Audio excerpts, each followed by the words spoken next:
I've loved this show since I was so young, and I've been dreaming of playing her forever. Things do not look good for Rachel Zegler and her acting career as we know it today. And if you've ever seen Evita, it is a challenging part to play, and I don't think she has the temerity, the stamina, you pick a word here, in order to pull it off going, every single day that the theater is open. I'm a very talented, capable individual. I'm here for a reason. I can do it. Hollywood thought it had seen every plot twist, but it clearly forgot about the one where a Change.org petition outperforms an entire marketing department. And that is exactly what unfolded after our last deep dive into Rachel Zegler's echo-heavy run of Evita at the London Palladium.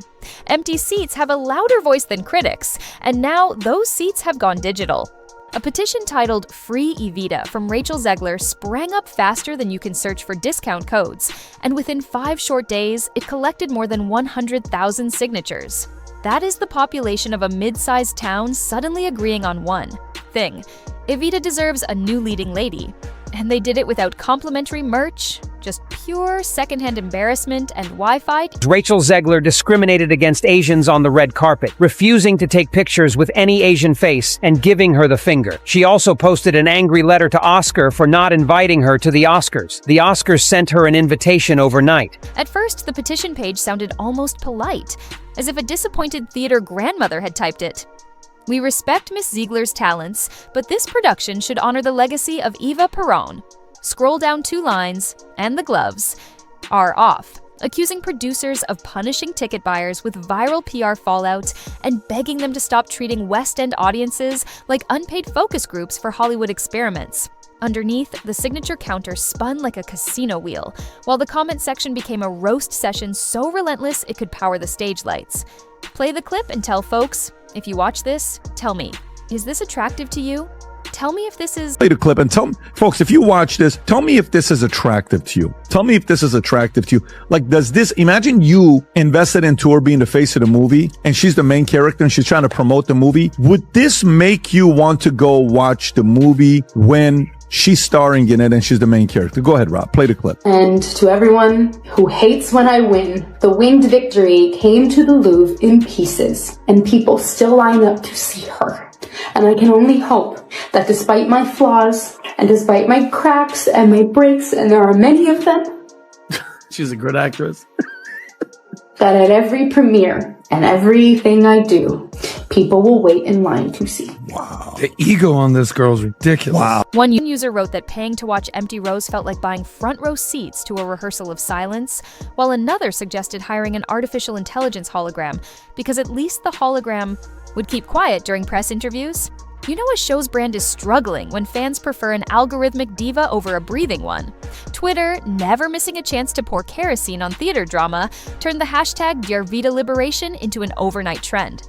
Memes compared the Palladium's balcony to that scene in Phantom of the Opera where the chandelier falls. Except here, the only thing crashing is consumer confidence. A split-screen image of Rachel's smiling Met Gala close up next to a sea of vacant red seats racked up 500,000 likes. Each retweet a digital sigh saying, "We tried, but girl, you lost us at It's No Longer 1937. It's no longer 1937. I never wanted to come off as me being ungrateful for the opportunities I have. I can also be having the greatest time and simultaneously wishing people would stop sending me death threats. Right. Every time that a celebrity gets like one DM that says KYS, they're like, I'm getting death threats! Someone save me, but not a prince!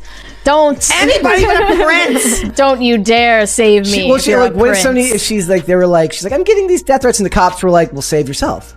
Like, yeah, you're a girl boss, aren't you? I saw that interview. Save yourself. You'll be fine. Meanwhile, Reddit threads exploded with crowdsourced casting suggestions. Florence Pugh, because she can sing and knows when to log off. Anya Taylor-Joy, because at least the accent would be consistent. And one joker proposing Dolly Parton, arguing that, at this point, why not go full chaos and sell out nightly behind velvet curtains? Producers tried to project calm with a 1-paragraph statement expressing creative confidence in the current cast. Yet, industry insiders whispered a very different script. Contingency plans sketched hurriedly on cocktail napkins during panicked bar meetings. box office spreadsheets don't care about artistic confidence. They only recognize numbers glowing redder than stage exit signs. One source claimed conversations had already started with a well-liked British actress who could step in mid-run, though nobody confirmed whether the actress knew about this honor or was simply listed on a spreadsheet titled Plan C, Please Save Us. It's been reported in the community that on the set of Snow White, Rachel Zegler was extremely uncooperative. Not only play the big card, but also very difficult to control. After all, Rachel's family is in the business. You know, she's got some background. She was described by the crew as a loose cannon because Rachel Zegler's mouth was so loud. The loud theater staff, ever discreet, started referring to small groups of audience members as micro crowds, a term that sounds far cuter than the harsh reality of mostly empty rows. But the ledger remains unforgiving. If 7 out of 10 seats stay empty, the chandelier of economics eventually comes crashing down. Quietly, Rachel liked an Instagram post lamenting online bullying disguised as fan activism, sparking speculation from media outlets that the like was a subtle jab. Then, during a live stream promoting unrelated charity work, she commented, "Cancel culture has found new disguises, and nostalgia wears one of them." The remark was admirably concise, managing to critique both her detractors and the very idea of memory in a single sentence. Unfortunately, that only reignited the anger of ticket holders, who argue nostalgia isn't a crime, it's a paying demographic. It's also really important to me that I share with you not only the really good, exciting moments, but also like the little blips where I just don't feel great. I think that's really important that you see me as a human being because I think a lot of people don't. So I don't know. I want that disclaimer. Mainstream press dove in with the eagerness of ducklings in a bread factory. Headlines screamed that a virtual mob was trying to strip an actress of her dream role, while opinion columns argued that paying customers were simply exercising their consumer choice. Somewhere in the middle sat the actual petition, steadily, inching toward its next milestone, while social media algorithms took careful note.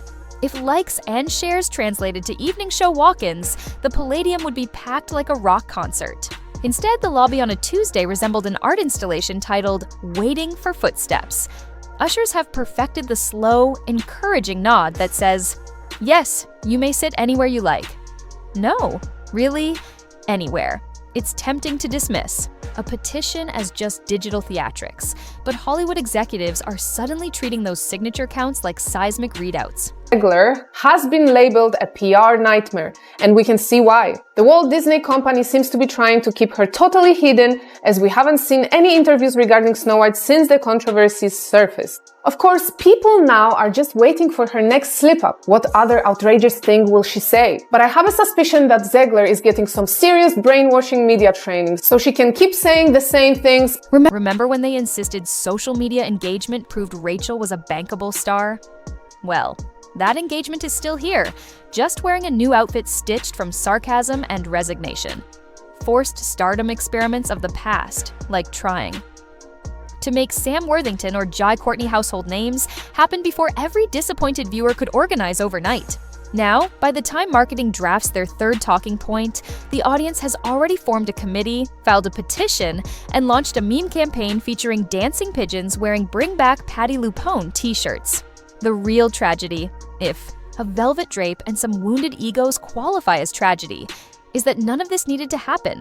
Rachel can act, she can sing, and by many accounts, she's generous in person. But charisma in theater begins long before the curtain rises. Video is gonna get taken out of context, and I know that at this point I can't really stop people from doing that because that's what my whole existence on the internet is just me being taken out of context and stuff, which is fine. That's what I signed up for, isn't it? So much ground that I never thought I would be able to cover, and that people think I'm doing poorly, and other people think I'm doing gracefully, and I don't think I'm doing it at all. So it begins with goodwill, and goodwill is allergic to condescension.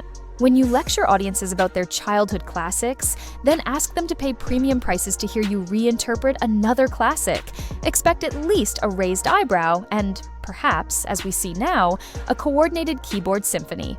Rumors surfaced that Change.org reached out to confirm the petition's authenticity after bots were suspected of inflating separate celebrity campaigns.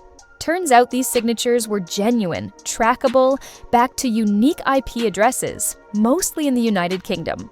and United States. Those details mattered not so much for verification as for cold marketing math. The same cities where producers rely on tourists and theater junkies are the ones now digitally booing. It is hard to spin that into positive momentum. Although if anyone can, it is the PR alchemists who recently tried to sell $4 million worth of pre-sales as fact, while the seating chart shouted otherwise. And then, because, you seem to be dominating the world of musicals, you're doing Evita in London, right?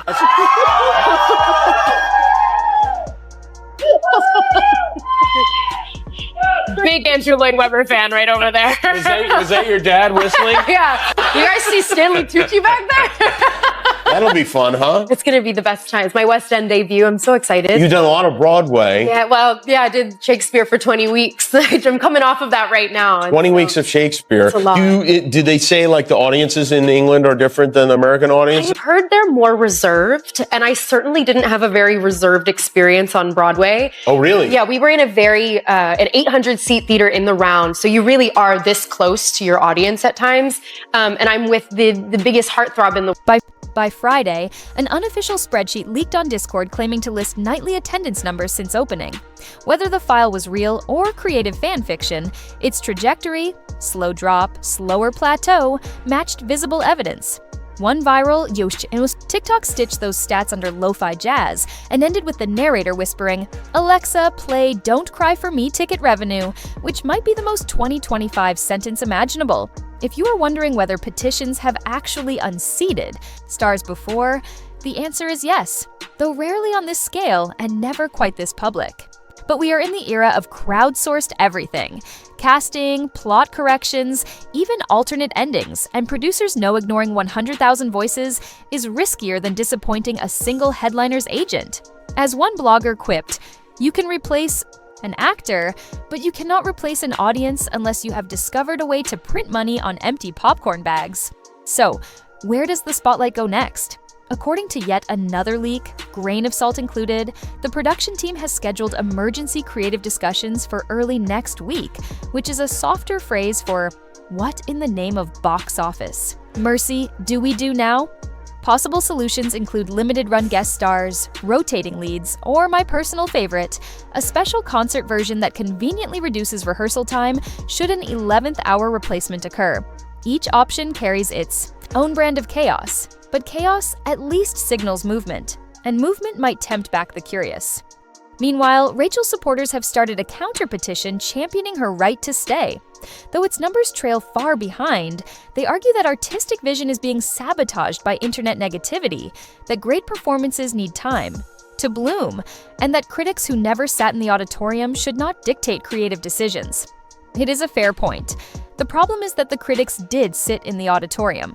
The critics are those empty seats, and their silence echoes louder than any typed essay. If you are enjoying this ongoing saga of stage lights, search bars, and spontaneous democracy, consider tapping the like button so the algorithm knows you are still awake. It costs nothing, unlike premium tickets that now come with a free armrest on both sides. Drop a comment telling me whether you would keep Rachel, bring in Florence, or throw the whole production to the wolves of musical history. I read everything, partially because I am obsessed with your wit, and partly because Hollywood executives definitely are not. Here's the takeaway. In 2025, the true power brokers of entertainment are not moguls in corner offices, but viewers with smartphones and a low tolerance for disingenuous hype. Rachel Zegler's talent is real, yet talent alone cannot talk audiences out of buyer's remorse. If the seats remain vacant and the petition keeps climbing, producers will eventually face the same choice any responsible business does: pivot or perish. Whether that pivot involves a new star, a humbler marketing tone, or an AI hologram belting. You Must Love Me in flawless Spanish remains to be seen. But I will be here chronicling every twist with the same earnest concern I reserve for popcorn refills. Subscribe if you crave more delicious theater turbulence, because something tells me the next act is already rehearsing in the wings. Until then, remember, tickets speak louder than tweets. Nostalgia is not a felony, and in live performance, the standing ovation must be earned, not engineered.